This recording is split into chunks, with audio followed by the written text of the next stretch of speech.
জয় হিন্দ, জয় Bharat, old rubber কল্যাণ সব জিন্দাবাদ, ভারত মাতা কি জয়। একটা কথার জন্য ভিডিওটা করলাম। এই গুলবাজার চাঁদার পরিমাণ বেশি চলছে।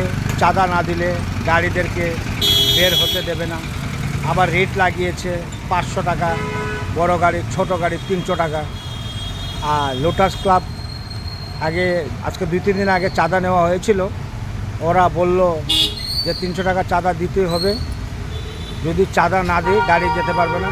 আর যদি পূজার সময় যদি চাঁদা না দেয় তা গাড়ি গুলবাজার ঢুকতে পারবে না। তো একটা মালিক কী করে চাঁদা দেবে? মার্কেট খারাপ, রাস্তা ভালো না, জায়গা ভালো না, এটা চিন্তা করছেন আপনারা? এইভাবে ফুটেজ করেছিলেন। উনি বললেন যে এটা আপনাদের ব্যাপার, এটা আমার ব্যাপার না। তো গাড়িওয়ালা এত পাপ করলো যে যেখানে পূজা করবে আমাদের ক্লাবরা সবাইকে চাঁদাই দিতে হবে। কেন ক্লাবে পাড়া প্রতিবেশী সবাই মিলে কি চাঁদা দিয়ে পুজো করতে পারেন না? জয় হিন্দ, জয় ভারত, ওল্ড রাবার কল্যাণ সংঘ জিন্দাবাদ, ভারত মাতা কি জয়।